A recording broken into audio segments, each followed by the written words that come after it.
আসসালামু আলাইকুম। এখন শুনবেন সংবাদ শিরোনাম। ১৩ নভেম্বর শেখ হাসিনার মামলার রায় ঘোষণার তারিখ নিয়ে উদ্বেগ উৎকণ্ঠা। কার্যক্রম নিষিদ্ধ আওয়ামী লীগের লকডাউন কর্মসূচি নিয়ে আশঙ্কা দেখছেন না স্বরাষ্ট্র উপদেষ্টা। বিএনপি সংস্কারে রাজি, কিছু বাকি থাকলে নির্বাচনের পর সংসদে হবে বললেন মির্জা ফখরুল। সংবিধানে গণভোটের সুযোগ নেই বললেন আমির খসরু। ভোটের আগে গণমাধ্যম নীতিমালা সংশোধনের আশ্বাস সিইসির। আইনগতভাবে আমজনতার দলকে নিবন্ধনের সুযোগ নেই জানালেন সচিব। ঢাকা থেকে নির্বাচন করতে চান উপদেষ্টা আসিফ মাহমুদ। এখনো আলোচনা হয়নি কোনো দলের সাথে, জানালেন শীঘ্রই করবেন পদত্যাগ। 10ম গ্রেড সহ 3 দফা দাবিতে দেশ জুড়ে প্রাথমিকের শিক্ষকদের কর্মবিরতি। কেন্দ্রীয় শহীদ মিনারে মুখে কালো কাপড় বেঁধে চুপ কর্মসূচি। জাহানারা ইস্যুতে অভিযুক্ত বেশ কয়েকজন কর্মীকে ওএসডি করেছে বিসিবি। যৌন হয়রানির বিরুদ্ধে জিরো টলারেন্স নীতির কথা বললেন বুলবুল। এতক্ষণ শুনছিলেন সংবাদ শিরোনাম, এবার বিস্তারিত। আগামী ১৩ নভেম্বর শেখ হাসিনার মামলার রায়ের ঘোষণার তারিখ নির্ধারণ করবেন ট্রাইব্যুনাল। দিনটি ঘিরে দেশে তৈরি হয়েছে উত্তেজনা। এই পরিস্থিতিতে ট্রাইব্যুনালের প্রসিকিউশন বলছে তাদের ওপর কোনো চাপ নেই, নিরাপত্তাহীনতাও বোধ করছেন না তারা। রোববার গুমের 2 মামলা এবং রামপুরায় 28 জনকে হত্যায় 15 সেনা কর্মকর্তার পক্ষে ওকালতনামা প্রত্যাহার করে নেন ব্যারিস্টার সরওয়ার হোসেন। জুলাই আগস্টের মানবতাবিরোধী অপরাধের অভিযোগে সাবেক প্রধানমন্ত্রী শেখ হাসিনা সহ 3 জনের বিরুদ্ধে বিচার কার্য শেষ হয়েছে চলতি মাসেই। আগামী 13 নভেম্বর জানা যাবে রায়ের দিনক্ষণ। তবে রায়ের তারিখ ঘোষণার দিন ঘিরে দেশে ছড়িয়েছে উত্তাপ। ভারতে পলাতক শীর্ষ আওয়ামী লীগ নেতারাও সামাজিক যোগাযোগ মাধ্যমে দিচ্ছেন নেতাকর্মীদের মাঠে থাকার উৎসাহ। দিনটি ঘিরে গোয়েন্দা নজরদারি বাড়িয়েছে আইন শৃঙ্খলা বাহিনীও। প্রসিকিউশনের প্রস্তুতি ও নিরাপত্তার বিষয়ে সাংবাদিকদের প্রশ্নের জবাবে প্রসিকিউশন বলেন, দিনটি ঘিরে নিরাপত্তাহীনতায় ভুগছেন না তারা, তাদের উপর কোনো চাপও নেই। প্রসিকিউশনের সাথে এই রাজনৈতিক কর্মসূচি বা আইন শৃঙ্খলা নিয়ন্ত্রণের কোনো সম্পর্ক নাই। প্রসিকিউশন এই পরিস্থিতিতে কোনো বাড়তি চাপ অনুভব করছে না। প্রসিকিউশন শুধু তাদের মামলা প্রমাণের জন্য আইনের মধ্যে থেকে সর্বোচ্চ চেষ্টা চালিয়ে যাচ্ছে। এদিকে আন্তর্জাতিক অপরাধ ট্রাইব্যুনাল 1-এ গুমের 2 মামলা এবং রামপুরায় 28 জনকে হত্যায় 15 সেনা কর্মকর্তার পক্ষে ব্যারিস্টার সরওয়ার হোসেন আসামিপক্ষের আইনজীবী থেকে তার ওকালতনামা প্রত্যাহারের আবেদন করেন। কেন প্রত্যাহার করবেন তাও ব্যাখ্যা করেন। পরে ওকালতনামা বাতিল করা হয়। যে আমি নিজে একটি কমপ্লেন করেছিলাম, সেই কমপ্লেনের যে আসামি, সেই আসামি এই মামলারও আসামি রয়েছে। সেই প্রফেশনাল কন্ডাক্ট এবং ইথিক্স অনুযায়ী আমি ডিফেন্স লয়ার হওয়ার কোনো সুযোগ নাই।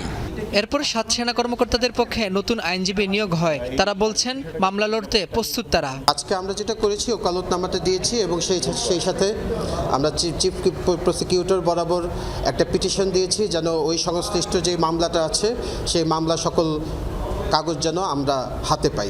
আইন শৃঙ্খলা পরিস্থিতি নিয়ন্ত্রণে সেনা সদস্যরা যেভাবে মাঠে আছে সেভাবেই থাকবে বলে জানিয়েছেন স্বরাষ্ট্র উপদেষ্টা।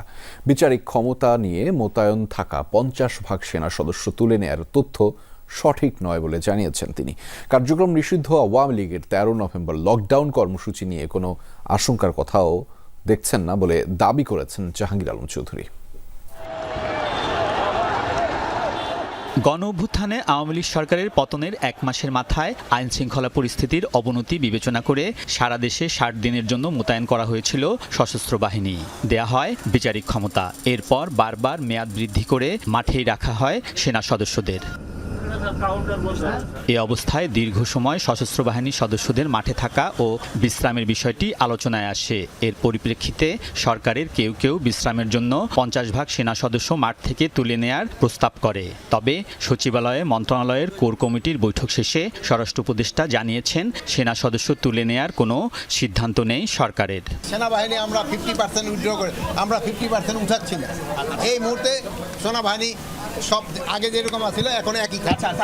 ক্ষমতাচ্যুত সাবেক প্রধানমন্ত্রী শেখ হাসিনার মানবতাবিরোধী অপরাধের রায় ঘোষণার তারিখ 13 নভেম্বর ধার্য হতে পারে। এই দিনটিকে ঘিরে অনলাইনে প্রচারণা ও রাজপথে মিছিল সহ নাশকতামূলক কার্যক্রম চালাচ্ছে নিষিদ্ধ আওয়ামী লীগের নেতাকর্মীরা। স্বরাষ্ট্র উপদেষ্টা বলছেন, এ নিয়ে শঙ্কিত হওয়ার কোনো কারণ নেই। কোনো ধরনের আশঙ্কা নাই, কোনো ধরনের লকডাউন যে কোনো ধরনের কি ডাকছে না, কোনো আশঙ্কা নেই। অন্যদিকে ডিএমপি বলছে পরিকল্পনা করে প্যানিক সৃষ্টি করতে চাচ্ছে কার্যক্রম নিষিদ্ধ আওয়ামী লীগ। চলমান অভিযান রয়েছে, সেটা আরও জোরদার করা হয়েছে এবং রাজধানীর সার্বিক নিরাপত্তার জন্য, নগরবাসীর সার্বিক নিরাপত্তার জন্য আমাদের যে প্রতিরোধমূলক কার্যক্রম সেটারই অংশ। কেন তারা এসব স্থাপনাগুলো টার্গেট করছে সেগুলো আমরা তাদেরকে গ্রেফতার করলে জিজ্ঞাসাবাদ জানতে পারবো। ঐকমত্য হয়নি এমন কোনো বিষয়ে গণভোট হতে পারে না বলে মন্তব্য করেছেন বিএনপির স্থায়ী কমিটির সদস্য আমির খসরু মাহমুদ চৌধুরী। তিনি বলেন, বর্তমান সংবিধানে গণভোট করার কোনো সুযোগ নেই। স্থায়ী কমিটির আরেক সদস্য ইকবাল হাসান মাহমুদ টুকু বলেছেন, বিএনপির তৈরি ছাই এখন রক্তচক্ষু দেখায়, যা অপ্রত্যাশিত।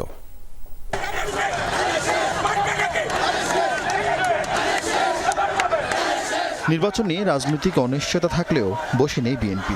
সম্ভাব্য প্রার্থীদের দিয়ে ধানের শীষের প্রচার চালানো হচ্ছে সারা দেশে।